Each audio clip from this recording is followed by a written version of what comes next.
చేయడం నాకు చాలా సంతోషంగా ఉంది. యూత్ కూడా చాలా మంది ఉన్నారు. సీనియర్ గురించి చెప్పాలంటే కోవిడ్ నుంచి మా ఇంట్లో వింటూనే ఉన్నాను. మా డాడీ నాకు చెప్తూనే ఉన్నారు.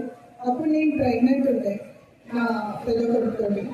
ఫస్ట్ కోవిడ్ లాక్డౌన్, ఇక్కడ ఆక్సిజన్ సిలిండర్స్ ఎక్కడ అవసరం ఉందో ఎంతమందికి అనే విషయంలో కాంగ్రెస్ యూత్ కాంగ్రెస్ పిల్లలు, నాన్నగారు వీళ్ళందరూ ఎక్కడికంటే అక్కడికి చేర్చారు. కోవిడ్ టైంలో మనం పక్కింటోళ్ళు అమ్మ నాన్నని కలుసుకోవడం కూడా చాలా ఇబ్బంది అయింది. అలాంటి టైంలో ఈ వాడగడ్డకే కాకుండా గోల్కి టౌన్లో మొత్తం కూడా కూరగాయల పంపిణీ చేయడం అదే మామూలు విషయం కాదమ్మా. ఊరికి ఎక్కడం కాదు, మాస్క్ పెట్టుకొని బయటకు వెళ్ళడం అంటే ఎంత ఇంట్లో వాళ్ళకి ఎంత భయం, ఇవన్నీ ఎలా ఉంటాయి అనేది ప్రతి ఒక్కరు చేసే పని కాదు.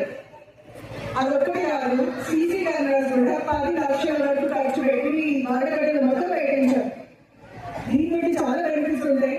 మన దొంగతనాలు తగ్గుతాయి, ఆడపిల్లలు ఇంటికి వస్తుంటే వాళ్ళకు సంరక్షణ, పెద్దోళ్ళు ఏది ఎక్కడ ఉన్నా కూడా సెక్యూరిటీ అనేది చాలా మంచిగా ఉంటుంది. ఇదంతా ముందే ఆలోచించి ఎవరు అడగకుంటే సీనియర్ తన సొంత నిధులతో ఇవన్నీ చేశారు. ఇలా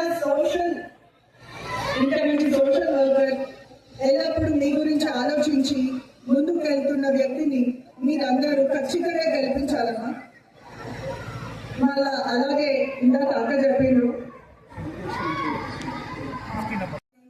ఇంటికి వచ్చిన డబ్బులు బయటికి ఇవ్వాలంటే అందరికీ కూడా బాధ అవుతుంది.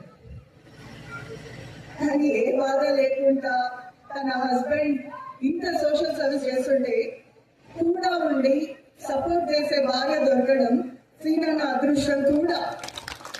మీరు చాలా మంచివారమ్మా. మీరు గెలవాలి, ఈవెన్ని మీరు గెలిపించాలి, కౌన్సిల్ కి పంపాలి. ఎందుకంటే ఇలాంటి మహిళలు ముందుకు వచ్చి ఇంకో ఎంతో మందిని ఎంకరేజ్ చేయాలి. ఇక్కడ ఉన్న యువత గర్ల్స్ అందరికీ కూడా మీ వాడకట్టలు అందరికీ చెప్పండి, not just education, social service అనేది చాలా ఇంపార్టెంట్. అలాంటి సోషల్ సర్వీస్ చేసే ఈ కుటుంబాన్ని మనం అందరం కాపాడుతున్నాం. గుర్రాల శ్రీనన్న చేసే సేవా కార్యక్రమాలతో మాకు కూడా చాలా స్ఫూర్తి వస్తుంది.